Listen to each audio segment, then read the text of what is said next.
Bueno, bienvenido a otro episodio de Poco un Todo. Hoy tenemos a un agudo observador de la política, de la sociedad, de la cultura con nosotros para hablar de un tema que creo que no solamente de actualidad, sino que tiene raíces más profundas y que no depende simplemente de las contingencias y los vaivenes de las noticias, que es la popularidad de Donald Trump en los propios Estados Unidos y de su figura también en otros países, en América Latina y en Europa. Y tenemos como invitado a Eric del Búfalo, profesor de filosofía en la Universidad Simón Bolívar de Venezuela, eh, estudioso de varios filósofos como Deleuze y Emmanuel Levinas, autor también de una novela que se llama Polifemo, y como dije al principio, pues alguien que siempre está haciendo análisis muy agudo sobre lo que pasa en el mundo.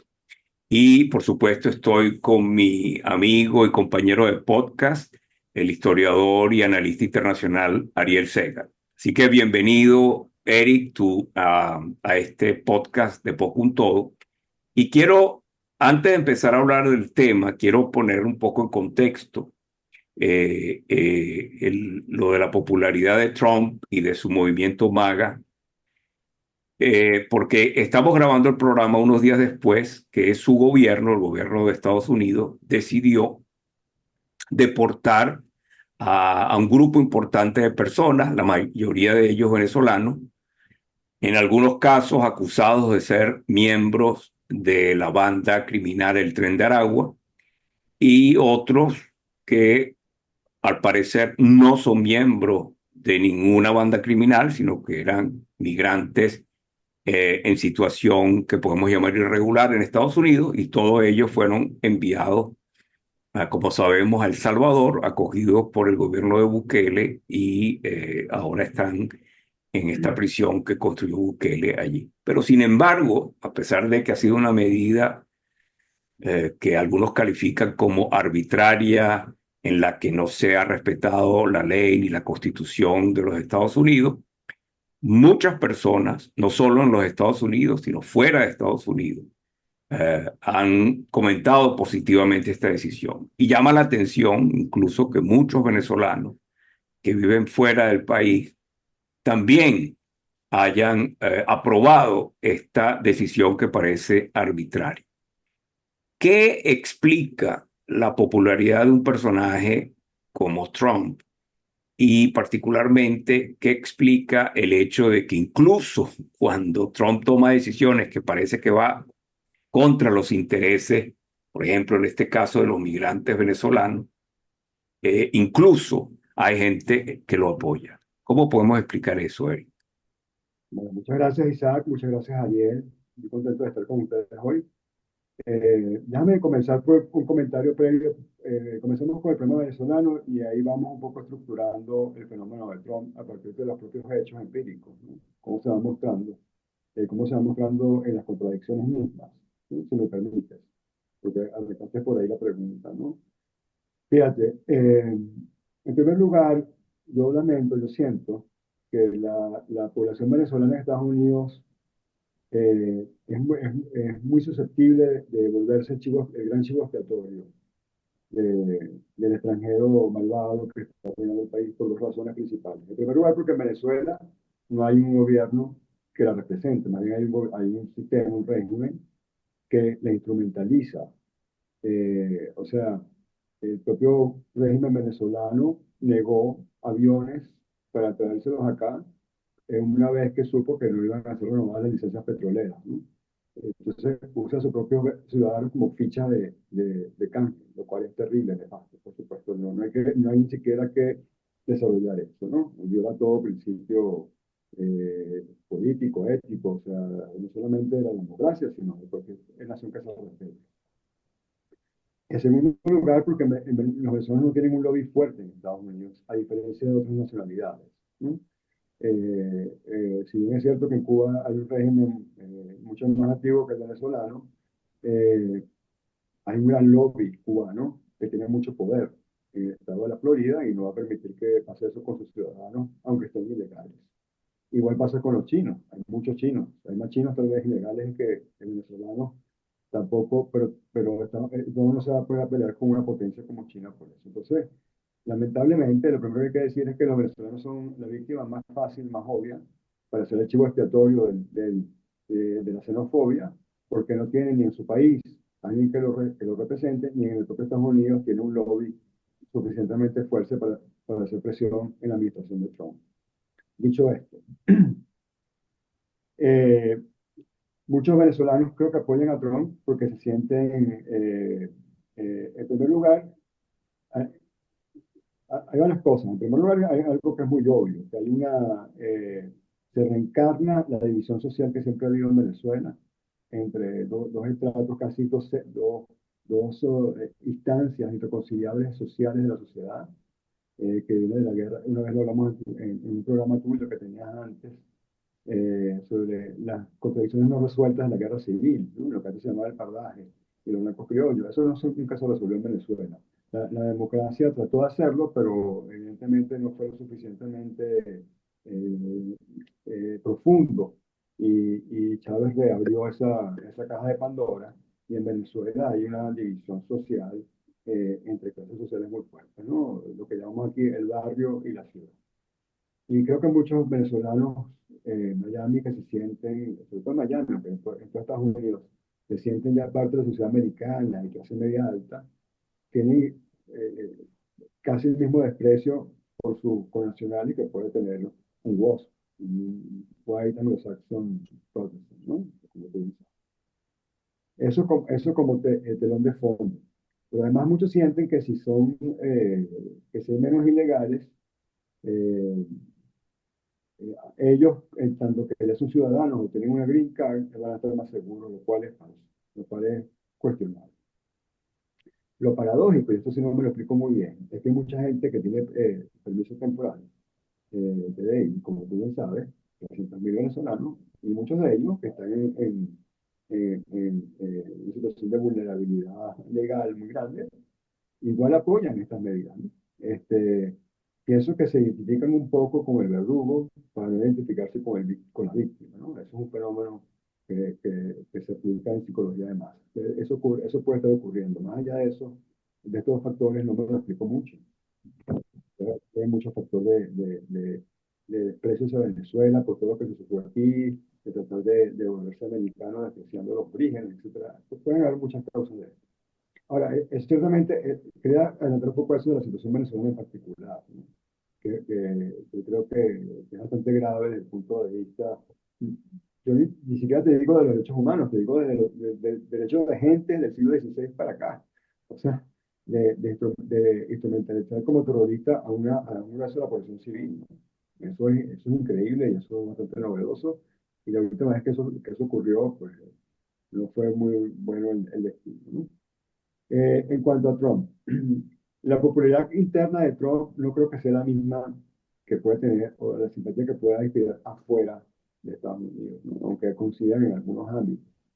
Yo creo que la principal razón por la que Trump es popular en Estados Unidos es por un proceso de contracción de Estados Unidos mismo, donde el americano promedio siente que Estados Unidos ya no es lo que era hasta hace 15, 20 años, que su posición hegemónica y unipolar en el mundo ha decaído, que la economía es lo que era, que su estilo de vida está en peligro, que su poder de ingreso es muy inferior a lo que era incluso hace 10 años. Y esta contracción geopolítica de Estados Unidos explica que haya una especie de esperanza en aquel héroe reconstituyente, ¿no? Restaurador de una grandeza de Estados Unidos que ya no va a ser. O sea, Estados Unidos puede ser una gran república, incluso puede ser la principal potencia, pero no va a ser la potencia hegemónica ya que fue desde finales, principios de los años 90. Y no va a ser porque hay otros jugadores. O sea, ya el espacio ya no está solo, digamos así, ¿no? Eh, Esa es la principal razón. Y mucha de esa popularidad yo la pongo en duda, o sea, porque, para el futuro, porque si Trump realmente no logra reacomodar la grave crisis económica que hay en Estados Unidos, no tanto a nivel macro, a nivel de estadística, sino en las clases populares y las clases medias americanas, donde está la base MAGA, eh, puede perder rápidamente ese apoyo. El movimiento MAGA es un movimiento esencialmente proletario y de clase media en Estados Unidos, ¿no? Esta clase, el sustento, la base principal. Y eso respondía mucho al primer gobierno Trump. Ahora, yo veo en este segundo gobierno Trump otros actores, ¿no? O sea, veo más cierta, digamos así, oligarquía tecnológica mucho más fanatizada que los propios MAGA, ¿no? Si tú escuchas a Bannon, por ejemplo, eh, lo, sientes que, bueno, hay mucho apoyo a Trump y todo, es fanatismo, pero sientes que hay escepticismo también cuando hablas, ¿no? Sientes que posiblemente el Trump por el cual ellos tenían esperanza de ser el gran héroe restaurador de la gran república americana, no sea tal vez lo que ellos pensaban. Con respecto al exterior, hay una principal razón por la cual yo creo que hay una simpatía hacia Trump, y no es por Trump en sí, sino es por esta figura del hombre fuerte, del decisor, del hombre capaz de decidir. Porque hemos entrado, y también se explica y también la entiendo, y hasta la puedo justificar en algunos casos, porque hemos, en los últimos años, sobre todo a partir de cierto momento muy laxo, muy globalista de la idea de democracia, las clases, digamos, europeas, aunque creo que en Europa ya hay cada vez menos, ¿no? En Canadá no debe haber muchos tampoco trumpistas ahorita, como sí lo pudo haber habido antes en el primer gobierno. Pero, digamos, el primer mundo, porque hay que distinguir el primer mundo, el apoyo que puede tener Trump en el primer mundo, que creo que no es tanto como hace en su primera vez, y va a ser menos, pero yo se sigue así. Latinoamérica y otras partes del mundo. No, pero empezamos por el primer mundo. Creo que hay esta necesidad de un decisor, porque pienso que gran parte de la población europea, por ejemplo, siente que la democracia entra en un mecanismo automático que no responde a sus intereses y que cada día disputa más la soberanía de los estados, ¿no? Y Eh, visto así, eh, no es tan falso. ¿Sí? ¿Perdón? sí, Eric, quería hacerte una pregunta Sí. y muchas gracias por estar Aquí, en nuestro ok. programa, en nuestro podcast. El, de alguna manera hay cosas del movimiento MAGA y el discurso. Yo no estoy muy seguro de hablar de la ideología de Trump. No estoy muy seguro que él tenga una ideología y que muchos de los que lo acompañan la tengan. Y hay muchas Yo tampoco. contradicciones además, pero Sí. vamos a decir la narrativa, el discurso eh, de Make America Great Again y el estilo de gobernar es como de refundación de la República Norteamericana, de alguna manera, Ujú. ¿no? Eso Sí. de que vamos a volver para atrás es como que este país se apropiaron de este país durante décadas, muchos gobiernos que lo desviaron del camino original y nosotros de alguna Ujú. manera estamos refundando, Ujú. que paradójicamente se parece en eso, en la narrativa, al discurso de gobiernos que se autoproclaman de izquierda, como el de Venezuela, que también yo Sí. no creo que sea un tema ideológico, yo creo que también es un tema discursivo, pero que hablan de la refundación del país. Y también se Sí. parece a movimientos políticos que hay en Alemania, como Alternativa por Alemania, que quedó en segundo lugar recientemente en las elecciones, y muchos de extrema derecha, y algunos partidos de izquierda, que antes Podemos o ahora Sumar, pero no importa si la narrativa es de izquierda o es de derecha, hay quieren vender la idea de que hay que volver a refundar mucho a los países. Entonces, primero quiero saber si estás de acuerdo conmigo de que Sí, hay no, claro, no, ajá, sí, totalmente, Ariel, y no es porque sean coincidencias con Chávez. Esto yo lo describía ya al principio del siglo XX, un gran filósofo de la política, un gran politólogo, que es Max Weber. Este es un tipo de liderazgo que él llamaba carismático. y tiene que ver justamente, es transversal a las ideologías que siempre son como eso. Las ideologías son para las masas, para la televisión, pero las estructuras del poder más o menos se repiten desde muchos siglos atrás hasta hoy, ¿ok? Y él llamaba a este tipo de estructura carismática, líder carismático, eh, que tiene un rasgo mesiánico de Salvador. Y ocurre justamente cuando los países se sienten que están o en deterioro rápido, o en decadencia, o en contracción. Y creo que eso, por supuesto, si uno agarra cualquier líder carismático, va a haber el mismo amor, líder, pueblo, no importa la ideología. Eh, y no tiene que ver con que entonces Chavito, que Chávez sea, no, no, tiene que ver con algo que está como más a la raíz de lo que la superficie ideológica oculta, ¿no? Y tiene que Y ver con esto, entonces, y lo podemos vincular a la visión del fascismo, sea de izquierda, bueno, sea de derecha, sea... el fascismo es un tipo de liderazgo carismático que después se vuelve corporativo, ¿no?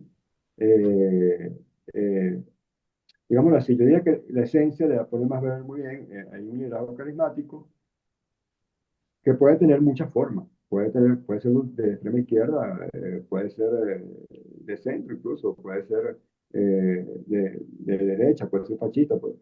Eso es como secundario con respecto a la esencia de que hay una aclamación del poder, con la esperanza no de que sea, de ser simplemente gobernado, sino de ser salvado. Entonces, cada vez que la política tiene una función salvadora, salvífica, ¿no? Diríamos, usando el término teológico, estamos en esa situación. Entonces, cuando El Salvador puede tener muchas formas, ¿no? Eh, pero es esta idea Ok. salvífica O del sea que poder. Y lo que tú eso, llamas carismático puede ser llamado también mesiánico, ¿no? Una figura mesiánica. sí, bueno, claro, mesiánico yo lo dejo para otro tipo, algo incluso más profundo que eso, ¿no? Es la creencia moderna de que la política puede salvar al hombre, que es algo que está mucho más a la raíz, es incluso algo como una categoría superior, por eso que debe haberse cuidado de no confundirla, porque Ahora, la sí, diferencia probablemente de Estados Unidos, Eric, con otros países, es que siempre pensamos en Estados Unidos que hay lo que se llama en inglés un check and balance. Quiere decir que la división de poder debería producir un cierto equilibrio y evitar que estas figuras carismáticas terminen, digamos, imponiendo una hegemonía interna, ¿no? sí, Entonces, pareciera que ahora hay problemas con esa división de poder así es. y que Trump, por ejemplo, no está dispuesto a jugar el juego de esa división tripartita del poder entre el ejecutivo, el legislativo y el judicial. Eh, eh, Estoy de acuerdo contigo, Isaac, pero para ser honesto, yo no creo que Trump haya empezado este problema. Creo que este es un problema que viene de bastante, mucho más atrás y creo que además la administración Biden fue la que más abusó en destruir esa tripartición al instrumentalizar políticamente el Poder Judicial. Eh, lo cual no estoy justificando a Trump para nada, pero creo que es un problema sistémico, no es un problema nada más de Trump. Es decir, eh, Pero antes de yo creo que Biden, ¿a quién identificas antes de Biden cuando tú dices que va mucho más atrás? Por ejemplo, qué presidentes yo, empezaron a instrumentalizar la justicia? yo empezaría con el primer discurso de Obama, cuando empieza a poner restricciones a la libertad de expresión. Y porque, digamos, en casi todos los países del primer mundo, sobre todo en Europa y en Canadá, eh, no está en la Constitución la libertad de expresión como en Estados Unidos y tiene una función en Estados Unidos, que es muy distinta al resto, ¿no? En Canadá y en Europa hay muchas cosas de las que no se pueden hablar. eh, eh, y está bien, bueno, funciona así. En Estados Unidos, la segunda enmienda es más que simplemente la libertad de expresión. Tiene que ver con que atraviesa justamente la división de poderes, estar en la división en la misma división de poderes, ¿no? Porque fíjate que el poder judicial es el pueblo el que está en un tribunal, es el jurado el pueblo, los representantes que son, pueden decirlo, hablan por el pueblo, todo el mundo puede decir que no hay esta cortapinza como hay en otros países y eso es constitutivo del sistema político. Pero pienso que a partir de Biden, o sea, pienso que había como signos muy negativos ya. De hecho, cuando Hillary Clinton, dice que hay que poner a los trompistas en campo de reeducación, aunque efectivamente no esté atacando la hegemonía, digamos, perdón, la división de poderes está debilitando desde el punto de vista ideológico. Ese, las personas del FBI que empezaron este, a hacer investigaciones extrañas, gente que simplemente por poner tweets o hacer YouTube, que además se agudizó mucho cuando empezó con el conflicto con Rusia, mucha gente que simplemente por decir que Putin era el diablo, le cayó el FBI a su casa, este, puede verse como ya vulnerabilización, ¿no? Por otro lado, yo creo, cuando digo que venga mucho más allá, yo creo que lamentablemente, a diferencia de otras democracias, es decir, yo creo que Estados Unidos, esto va a ser chocante lo que yo voy a decir, pero yo creo que Estados Unidos no es esencialmente una democracia. Estados Unidos es esencialmente una república constitucional que está hecha así para que gobierne la plutocracia.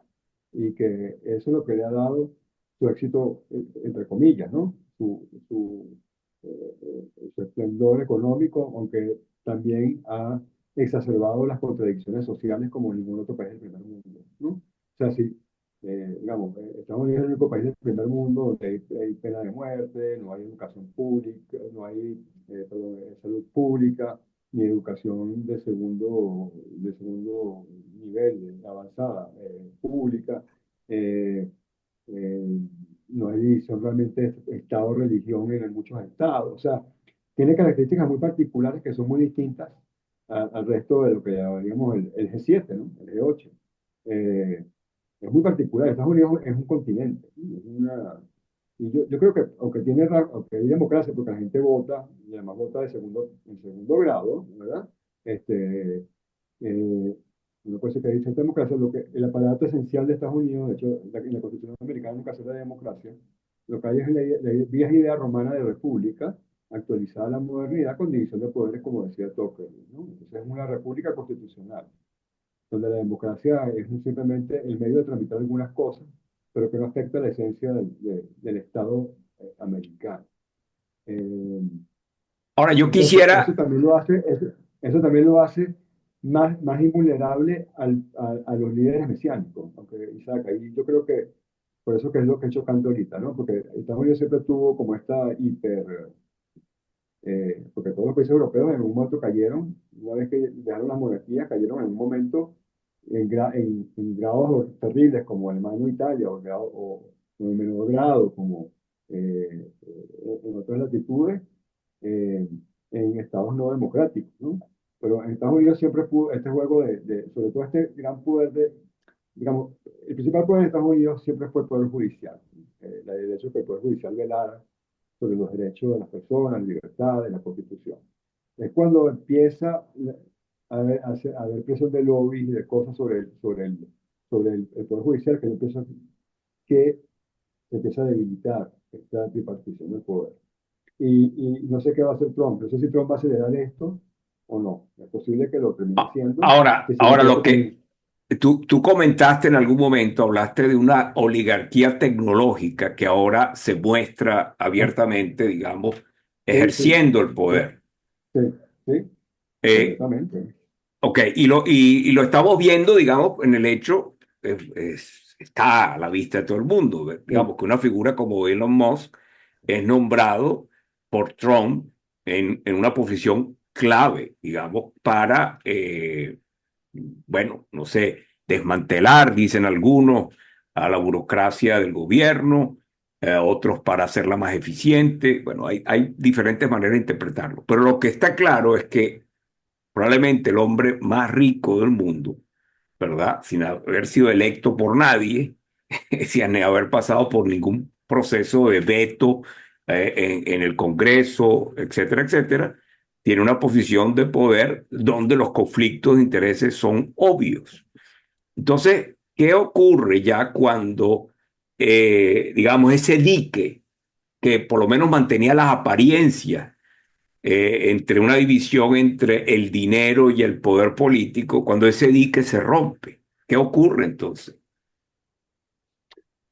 Bueno, mantenía la apariencia ya bastante mal, porque si tú ves cada senador, tú puedes ver quién lo financia. O sea, tú te das cuenta que cada senador americano responde hasta a sus financistas, ¿no? O sea, si es el lobby Tenemos farmacéutico, un olvídate. problema con sonido, Eric. ¿Aló? ¿Aló? ¿Sí? ¿Ahora mejor? Ahora, Perdón, Ahora mejor, sí. se movió un poco el sí, soporte y tocó el micrófono, disculpen eso. Digamos, yo creo que Estados Unidos responde sí. a las corporaciones. Así que el gobierno en Estados Unidos para mí, evidentemente, lo que pasa es que eso estaba, como decías tú, mucho más velado. Y también tiene que ver esto con un problema de los medios, de los nuevos medios, pero yo, del nuevo manejo de la información. Porque, por supuesto, cuando tienes una sociedad que está completamente monopolizada por dos o tres grandes medios de comunicación, ¿verdad? Pongamos CBS, Fox y CNN, ¿no? Controlan el 90% de la opinión, controlaban el 90% de la opinión pública. Era muy fácil mantener, o sea, no había otro flujo de información muy marginal, muy pequeño, muy para gente muy educada, muy curiosa, muy comprometida con ir más allá. Pero cuando eso se desmorona, entramos en otra dinámica. Entonces, también hay dinámicas sociales que explican nuevas políticas, creo yo. Eh, eh, Entonces, esta dialéctica un poco actoral, ficticia, de que hay una izquierda y una derecha constitucionales que son el centro, el Partido Demócrata, el Partido Republicano, el Partido Conservador, el Partido Liberal en otras partes, los laboristas o los conservadores, están en crisis ya, yo creo que al principio de los años 90, incluso tal vez antes de los 80, y entrado ya en su crisis definitiva. Entonces, hay que ver todo. Sí, yo no creo que Trump sea una especie de paracaidista que cayó a destruir Estados Unidos. Pienso que Trump es el resultado de muchos procesos de degradación económica, política, geopolítica, y que puede ser un acelerador, o sea, uno lo ve como un acelerador de eso, otros, sus detractores lo van a ver como un acelerador de eso, la gente que simpatiza con él lo puede ver como una contención de de ese proceso, ¿no? Yo creo que Trump en lo personal es como dicen los americanos, un mixed bag. O sea, es un saco de muchas contradicciones, porque está representando contradicciones muy internas. O sea, la gente maga, la gente, digamos, el campesino en Oklahoma no tiene el mismo interés objetivo que Elon Musk, ¿no? Entonces, al final, tiene tantas contradicciones reales, políticas, etcétera, que yo no sé qué va a pasar con ese gobierno, porque es un gobierno totalmente contradictorio. No es que hay un movimiento, digamos, como el fascismo italiano, claro, hegemónico, eh, eh, iba a comparar, también podía poner el chavismo, pero no quiero insultar al fascismo, comparándolo con el chavismo. Este, ese movimiento corporativo, claro, de gente muy ideológicamente cuadrada, y no, yo estoy de acuerdo contigo, no hay un trumpismo como ideología, lo que hay es un movimiento, ¿no? Y ese movimiento arrastra fuerzas contradictorias. Yo creo que a medida que avance el gobierno de Trump, esas contradicciones se van a ver más. Y se van a volver incluso, se pueden incluso crispar, ¿no? Eh, Pero, eh, Eric, estamos hablando de millones y millones de personas, no sé ahora que Trump gobierna, pero que durante años han creído y siguen creyendo que en el 2020 hubo fraude y que Trump en realidad ganó. Estamos hablando de millones y millones de personas que están justificando los indultos que se le bueno, pero hicieron a la gente que atacó el Congreso. Estamos hablando de millones y millones de personas que creen que Trump es inocente absolutamente de todos los juicios a los cuales se les ha sometido, incluyendo aquel en que se le encontró culpable. Entonces, ¿tú crees que esa gente, entre comillas, yo lo llamo die hard, como las películas de Bruce Willis, que de verdad no hay manera de convencerlos de una manera racional de de que Trump no es la persona que yo creo? Más allá del tema ideológico, más allá de que mira, Ariel, lo pueda ver como una alternativa, esa gente va a romper con Trump eventualmente. tal vez no, y te digo por qué. Porque del otro lado no hay nada mejor, tampoco. O sea, del otro lado no hay nada que sea cualitativamente, en la política me refiero, superior. Del otro lado que tenías, eh, es como, digamos, un moralismo utópico de mucha gente, muy liberal, ¿no? Somos los buenos, Trump es el malo, pero políticamente inorgánica, muy charlatana en muchas cosas, también muy falsificadora de cosas. Entonces, creo que no hay, digamos, esa élite bien pensante, digamos así, ¿no? Eh, eh, Appleman, toda esa gente no tiene ningún prestigio en Estados Unidos tampoco. Entonces, entonces el problema es más grave. O sea, ojalá fuera simplemente que, bueno, un señor populista que llegó y va a estar 4 años fastidiando y, bueno, ya veremos qué hacemos con eso, ¿no? No, el problema es, yo creo que Estados Unidos está teniendo todas las contradicciones sociales que tiene desde su independencia. Porque yo te vuelvo a decir ayer y a Isaac, Estados Unidos no es una democracia en esencia. Puede tener formas democráticas, puede tener un discurso democrático, discurso yo hablando de democracia, sobre todo cuando van a bombardear un país, ahí es donde más aparece el término, paradójicamente, pero como tal, es una república, en el sentido que se oponía, las repúblicas antiguas se oponían a las democracias, ¿no? Eh, y Tú estarías de acuerdo con la metáfora de que son como ciudades-estados unidas, como correcto, la famosa liga de la ciudad que había en la época de los griegos? Porque son al bueno, final 50 mini estados democráticos unidos en una república constitucional. así es, o sea, yo creo que eh, Pascal Quiñada, que es un pensador francés que yo quiero mucho, respeto mucho, decía que Estados Unidos es realmente el heredero del Imperio Romano. Es decir, eh, eh, Roma nunca fue una democracia, fue una república, nunca fue una democracia. O sea, la gente, fíjate, nunca fue una democracia, pero hubo periodos en la república donde había más poder, digamos, la gente tenía más poder que en la democracia de Pericles, ¿no? ¿No? Entonces, claro, también la idea de democracia está, teóricamente es muy fácil así, hacer una definición muy sencilla, ¿no? En teoría, pero si uno se pone a ver los hechos está bastante desvirtuada. O sea, ya no, en Inglaterra hay democracia ahorita, y yo no sé, yo dejo la pregunta. O sea, porque si lo que se va a contraponer a Trump es Starmer, o lo que está bien, lo que estamos viendo en Inglaterra, no es mejor. O sea, no es un alivio. O sea, a mí no me, digo, ay, ojalá ¿No te tengan parece mejor. una alternativa? Pero yo quiero tocar dos temas, ya O estamos España. avanzando.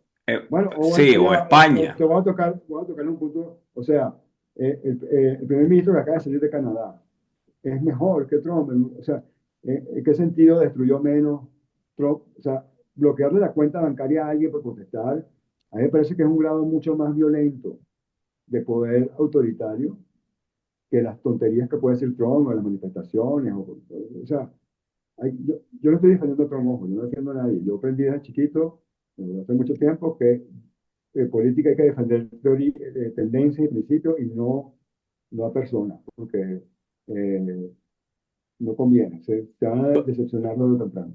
Claro, ahora yo quisiera, ya estamos avanzando un poco el tiempo y quisiera que habláramos de dos temas que me Ujú. parecen que son también pertinentes. El primero es este péndulo que ahora se ha ido moviendo y vemos que de forma muy oportunista, corporaciones, incluso hasta universidades, digamos, rechazan las políticas que se llamaban de diversidad, inclusión y equidad, Mm, porque el péndulo se ha movido ahora hacia la derecha y entonces para estar, congraciarse, digamos, con el gobierno de Trump, pues rechazan lo que alguna vez habían propuesto como grandes principios. Pero también desde la sociedad, como yo creo que tú lo decías, ha habido una reacción de gente que eh, encontraba que muchas de estas políticas iban incluso contra algo que dice Trump, contra el sentido común. Entonces quisiera que comentaras un poco eso, ¿no? Esa reacción ante esa visión que llaman algunos progresistas, digamos, y ahora vemos una reacción que va a un poco un extremo contrario, ¿no? Que dice, Bueno, ¿qué ahora hay que reacción? olvidarse Bueno, de todo lo que sea diversidad o de todo sí, lo que huela a feminismo o de todo lo que huela a muy buena pregunta. inclusión. Excelente, es una excelente pregunta, Isaac, porque así que hay que enfocarlo, ¿no? Evidentemente, el baratillo woke es un baratillo. y Bretillo además, o sea, algo muy barato, que ni siquiera, yo creo que ni siquiera llega a ideología en sentido estricto, porque hay muchas ideas, lo que hay es casi es una postura muy adolescente, ¿no? De las cosas y que trae problemas y trae conflictos, ¿no? De cosas muy sencillas como si un jugador extranjero puede competir en boxeo con una mujer o no, hasta cosas que van más allá. Y eso produce esta reacción, pero justamente es una reacción, es reactivo, no es, no es consciente del todo, ¿no? Es completamente negador. Es una Eh, reacción por parte de la gente, pero también hay mucho oportunismo, como hemos visto, de No, corporaciones. totalmente. La política actual es oportunista, o sea, funciona como el mercado. ¿Qué es lo que quiere la gente? Ah, aquí es mi nicho. No hay, o sea, yo no veo ahorita estadistas, Isaac. No sé si ustedes ven alguno, me lo dirán. Sí. O sea, Pero para poner un poco, un toque de humor a eso, recién yo llegué a Estados Unidos, pasé en el aeropuerto de Perú y primera vez que fui al baño vi que decía el letrero, hombres de todo tipo de diversidad, mujeres de todo tipo de diversidad. Aquí lo solucionamos de una manera mucho más fácil en América Latina Sí, que porque con todo el aquí rivalidad. tenemos la sala de baño de tercer género, ¿no? La inclusiva, porque tenemos las sí, dos, pero bueno, tenemos la tercera. bueno, Canadá es uno de los, con Trudeau fue una de las puntas de lanza, ¿no? De esta cosa. Así es, así es, así A mí es. esto no me angustia, a mí esto no me angustia mucho porque esto no tiene, eso es muy barato, eso no tiene realmente incidencia real. Eso más bien como para adolescentes. Claro, hace mucho ruido y si uno no está, y si uno es un adolescente se puede confundir, pero no tiene incidencia, eso no es realmente, eso no toca ningún punto social Pero crea una mentalidad tribalista que a largo totalmente plazo puede influir claro. a toda una generación para cosas más importantes en el futuro. Por ejemplo, Ahora, no lo sé, o sea, que cosas que sean importantes en el sentido de que sean buenas, no lo veo. O sea, eh, porque el fondo es completamente deconstructor de todo. Y al final eso cae en el nihilismo. O sea, eso no puede fundamentar nada. Entonces, claro, por otro lado, tienes algo que es reactivo, completamente reactivo en el sentido incluso más banal, de testigo de Jehová, de predicador evangélico irritado por el mal, el diablo, o sea, entonces, pero eso siempre, esa contradicción además siempre existe en Estados Unidos, hay algo Si, de- claro. si me permite, Eric, una pregunta ya como filósofo, no como en la parte tuya política, sino como filósofo.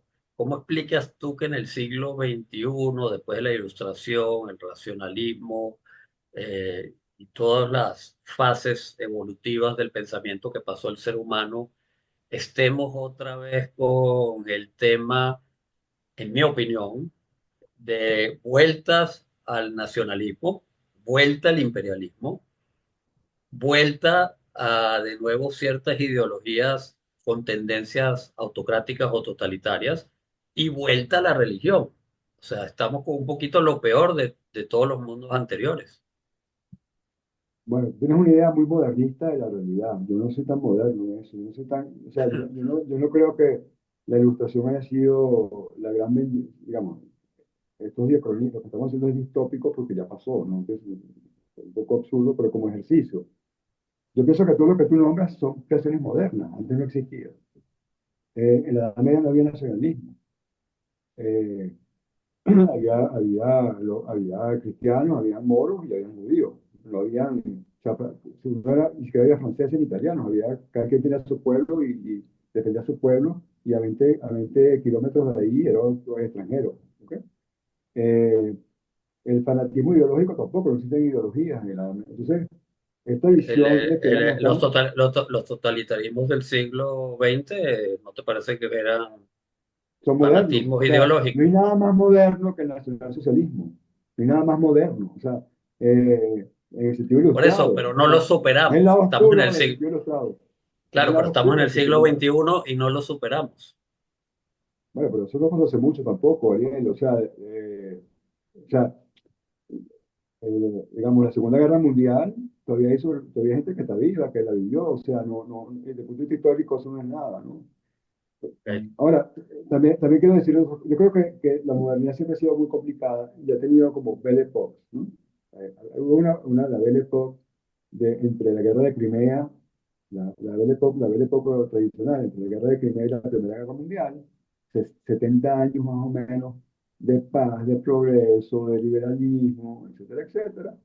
Desaparece con la Primera Guerra Mundial, vienen 2 décadas terribles, de los años 20 a los años 40.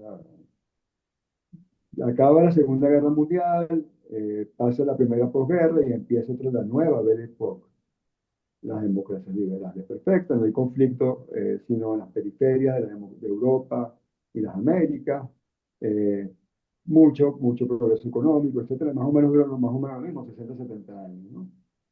Eh, pero son como momentos de Belle Époque, porque si tú quitas esos momentos, te das cuenta que el siglo XIX fue terrible, que el siglo XX tuvo una cosa terrible y que el siglo XX no creo que esté exento de eso.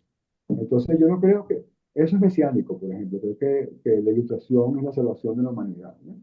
Eh, yo no tampoco soy reaccionario en el sentido de que creo que todo el pasado es mejor que el futuro, ¿no? No soy tan reaccionario así, pero soy como un poco escéptico de esta idea de progreso, de que venimos de la oscuridad y vamos hacia la Claro. luz.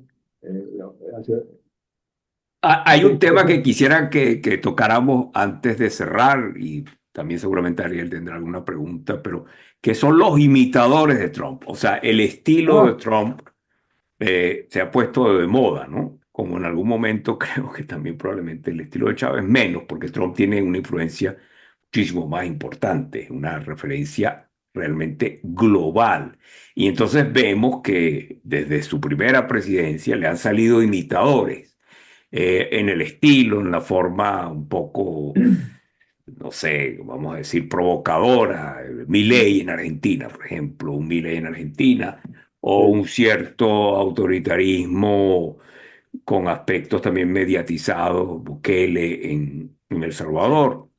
Boris Johnson en su momento, cuando le tocó ser primer Boris ministro, aunque Johnson ya venía con probablemente de alguna manera, aunque ahora es un poco más crítico de Trump. Netanyahu, aunque yo no sé si Netanyahu es pre o post. No, Netanyahu es muy anterior a Trump. eh, Pero la eh, realidad es que sí, es que hay un estilo de hacer política que pareciera que se contagia. Eh, ¿Cómo ves eso? O sea, ¿tiene algún futuro ese estilo en la política, ese estilo provocador, disruptivo? pero Que, es que Isaac, no es Trump el que inventa eso. O sea, Trump, sí, tienes razón, hay personajes muy concretos como Milei.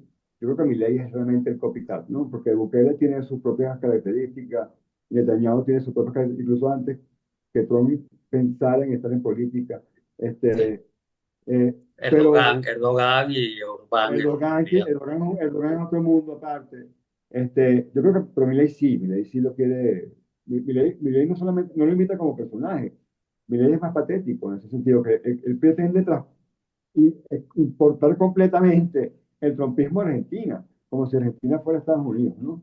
claro. Pero bueno, ya muchos liberales me van a escribir insultos por lo que estoy diciendo. Entonces, este, pero lo que hay, Isaac y Ariel, es que hay un tipo de hacer política decisionista, de hombre fuerte, de a mí las oligarquías no me tienen amarradas las manos, a mí ningún juececito me va a decir qué hacer o no hacer porque yo represento al pueblo, que viene desde César, viene desde Julio César. Entonces, no es que Trump inventó eso. Eh, lo que sí creo que va a haber un momento donde las democracias, digamos, liberales están en crisis por X o por Y, ¿no? Ahorita ya en 5 minutos nos van a poder explicar por qué están en crisis, porque tenemos que hacer un programa para eso nada más, Claro. ¿verdad?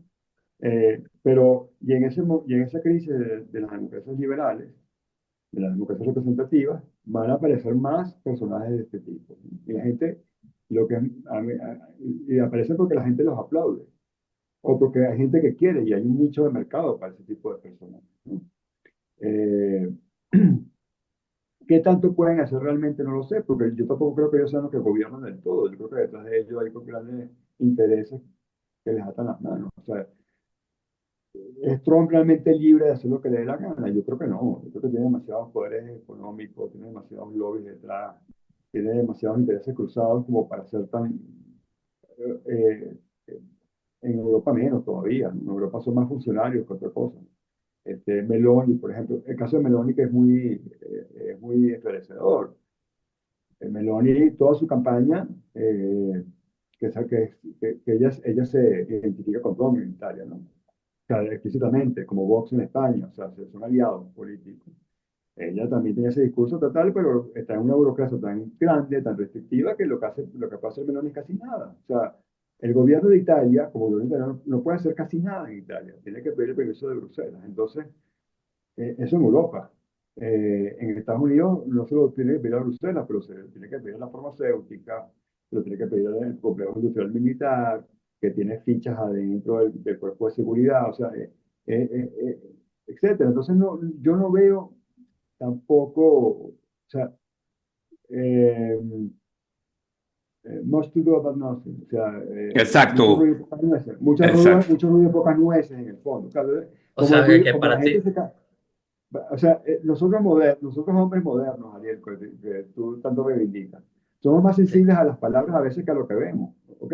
Este, ay, este dijo esto, entonces una tragedia y 5 días de programa por lo que dijo alguien. Y resulta que alguien hace una cosa y dura 5 minutos.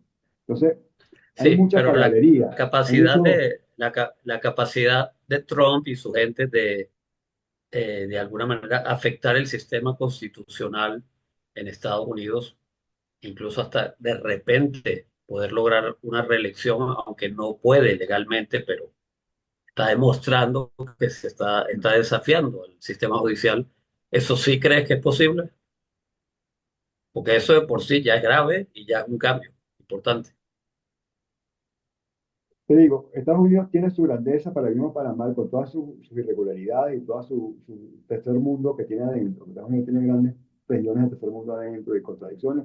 Es la potencia que es porque mantuvo hasta ahora esta idea de república constitucional. Esa idea se destruye por esta idea democrática, en sentido más despectivo que le daba Aristóteles, del poder de las mayorías absoluto, sin importar lo demás, puede pasar. Y es un riesgo real. Si tienes razón en eso. Y creo que es un riesgo real, este Trump o no este Trump, si viene otro, porque Trump es como, creo que es un buen lector del mercado. Él vio el dicho perfecto. Ah, este es mi mercado. Ok, Trump antes era demócrata. Él se da cuenta, Elon Musk era demócrata. O sea, todos ellos Sí, son, sí. la mayoría de muchos. Entonces, estamos si no es Trump, puede ser otro, ¿no? O sea, Sí. yo creo que la reflexión real no es si fulanito o perencito, sino es realmente cuáles son las estructuras que están cambiando, cuáles son las que están en peligro y cuáles son las causas últimas y reales de ello, ¿no?